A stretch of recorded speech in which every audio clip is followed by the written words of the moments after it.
Now, in control systems, we're going to deal with a lot of drive systems that have gears in them. So I need to know how to handle gears.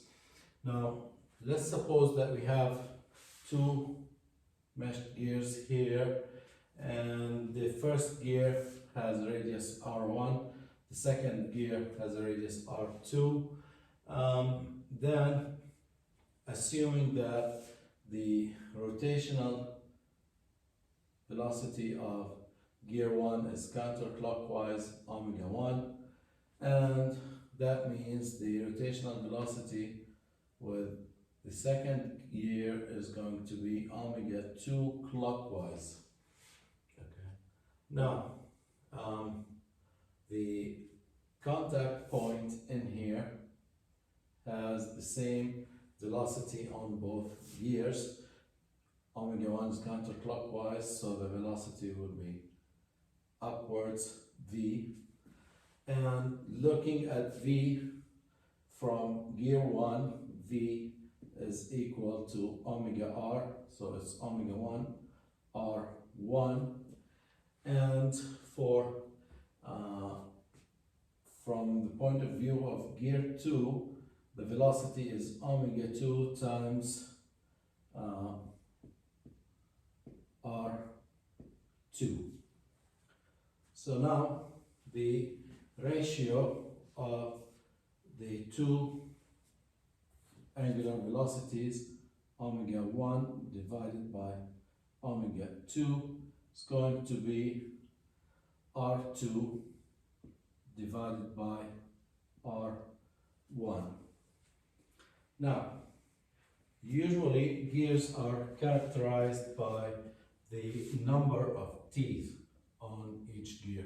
So when we say we have a gear 1 with X number of teeth meshed with a gear 2 of Y number of teeth, then I need to find this relation in terms of the number of teeth. Now, let's look at the circumference of gear 1. For gear 1, the circumference is, let's call it C1, is 2 pi R1.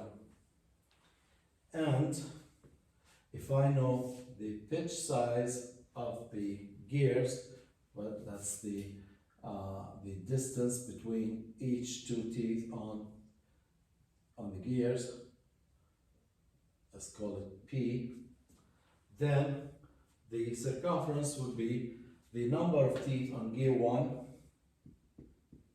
times the pitch, P. And so if I divide by 2 pi, R1 is P divided by 2 pi times N1. Now, P divided by 2 pi, that's a constant number. So that tells me that R1 is proportional to N1. And I can do exactly the same for the second gear. C2 is 2 pi R2 equals number of teeth N2, and P, the pitch, is the same for gear 2, because otherwise the gears will not mesh together. They should have the same pitch value. So this is again P, so that means the same P is here. Okay. And that means that R2 is P divided by 2 pi N2. So now from these two relations, I can determine that R2 divided by R1, R2 divided by R1, P2 by 2 pi, with P2 by 2 pi, that's cancelled. So that's going to be N2 divided by n1, which tells me then I can substitute back in here that omega 1 divided by omega 2 is n2 divided by n1, and that's the relation between the two angular velocities of gears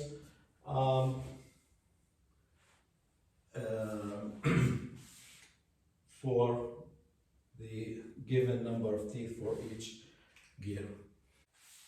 Now let's consider this system with two masses, two rigid bodies connected by two gears with a number of teeth n1 and n2. The rotation of the first mass is theta 1 and theta 2 for the second mass. Now it's important to notice here that this is not exactly 2 degrees of freedom system. I have theta 1 and theta 2, but theta 2 and theta 1 are related by the connecting gears here. There's a ratio and a relationship between the motion of theta 1 and theta 2. So theta 2 is dependent on theta 1 or the other way around. So that's a constraint that reduces the degrees of freedom by 1. So this system is actually a single degree freedom system, because whatever motion you have on theta 1, there's a motion in theta 2 proportional to it through the gear ratio here. So what I'm going to do is start deriving the equation of motion here. The kinetic energy is for the first mass, it's 1/2 J1 theta 1 dot squared, and for the second mass 1/2 J2 theta 2 dot squared. Next I have a spring, torsional spring over here, so that's my potential energy 1/2 K, and the deflection in the spring is theta 1 squared. I don't have any damping or external forces here in the system. Let's keep that aside for now. Let's start with the equation of motion here. I can use the standard Lagrange equation of motion, d by dt partial L partial q dot minus partial L partial q, and I don't have any d or work in here, so I'm going to say that that's equal to 0. And now, before I go further, now theta 1 and theta 2 are related. Look at this one here, omega 1 divided by omega 2. Now omega, the rotational velocity, is actually theta 1 dot. Omega 2 is theta 2 dot. So I can say that theta 1 dot divided by theta 2 dot is n2 divided by n1. And that means that theta 2 dot is n2, actually theta 2 dot is n1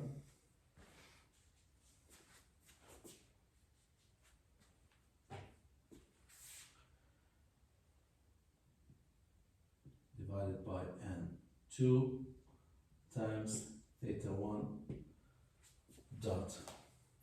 So now let me substitute this in here and simplify the kinetic energy term.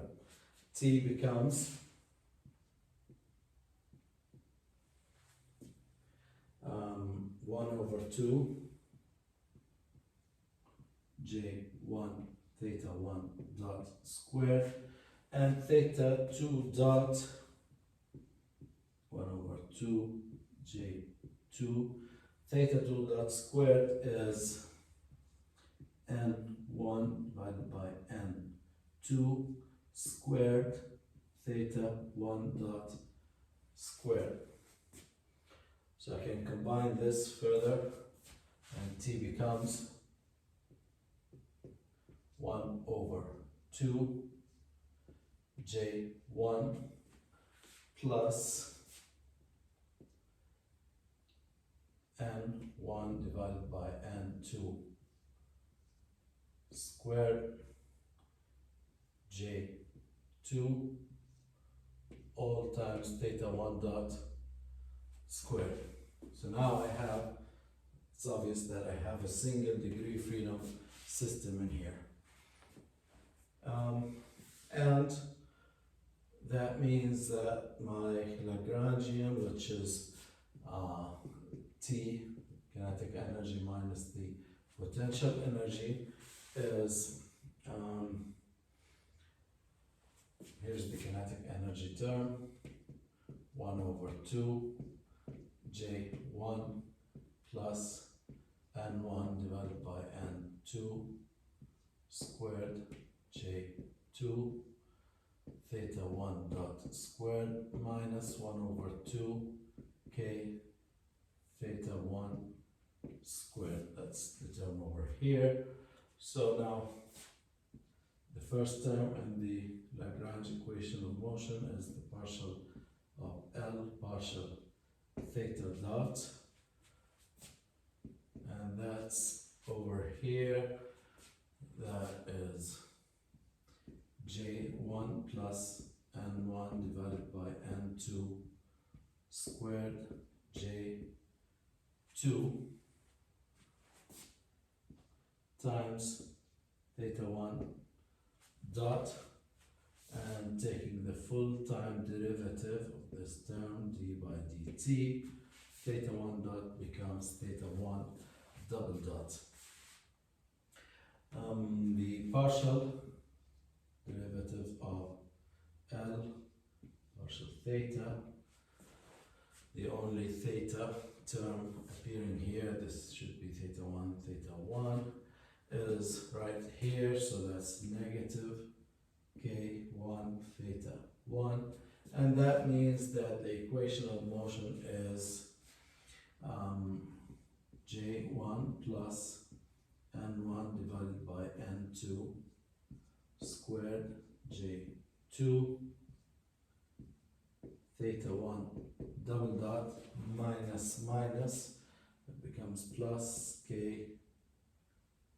it's just a K, there's no 1 in here, so it's just K theta 1 equals 0.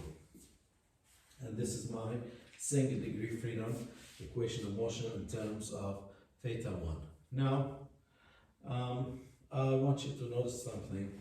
Now, these are all constant values, the moments of inertia and the gear ratios in here, the number of teeth. So I can call this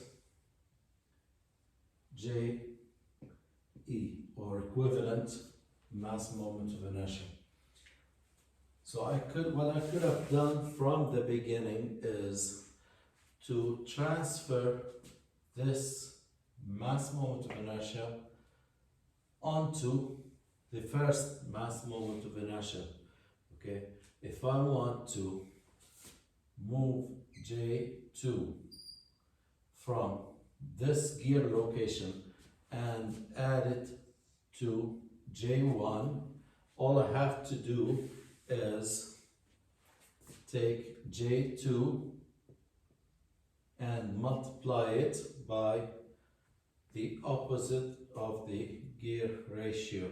So for J2, I'm going to go N1 divided by N2 squared, and then I get rid of this second mass, and my total mass moment of inertia here will be the sum of the two mass moments of inertia. So this system is basically equivalent to a simpler system with just one mass and one torsional spring K and theta 1 or theta because it's a single degree of freedom, and the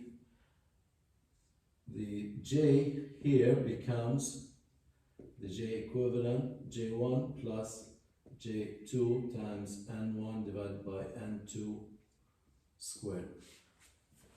So that's how you move mass moments of inertia through gears. J2 through this gear going from N2 to N1 to J1. I will just multiply the moment of inertia by the opposite, N1 divided by N2. This is J2. If I want to move J1 and combine it with J2, then the J1 transferred over here becomes J1N2 divided by N1 all squared. And then I can lump this mass moment of inertia into this mass moment of inertia and derive the equation of motion in terms of theta 2. So that's a step that you can simplify, because in some systems you will have multiple stages of gears and you don't want to go through this process every time for each gear. Try to find the relationship over here and simplify the terms of kinetic energy. Just take the mass moments of inertia, the different mass moments of inertia, go through the gears and try to lump them all in one mass moment of inertia. The best is to do it at the degree of freedom or at the coordinate and the generalized coordinate which will be appearing in the final equation of motion. In this case, the final equation of motion, I wanted it to be in terms of theta 1, so I lumped the second mass moment of inertia into the first by going through this gear ratio, and I ended up with this simple system. Now, let's assume that I have a torque applied here, T, applying a torque at the second mass. Now in this case, what would the work be? Okay, now the term of the work will appear here. So the work will be the torque times the angular motion, which is theta 2. But since theta 1 dot and theta 2 dot are related, N2 divided by N1, that also applies. If it applies to the velocity, it applies to the position or the angular displacement, and it applies to the acceleration also. So I can say that theta 2 divided by theta 1 divided by theta 2 is again N2 divided by N1. So substituting for theta 2 here, I will have T, instead of theta 2, I will have theta 1 and 1 divided by N2. So now I can write this as torque T times N1 divided by N2 times theta 1. So here's a torque equivalent, which is again the way to move applied torques through gears. If I want to move this torque from this location to the first mass, all I have to do is again go through the same gear ratio, except now it's not squared.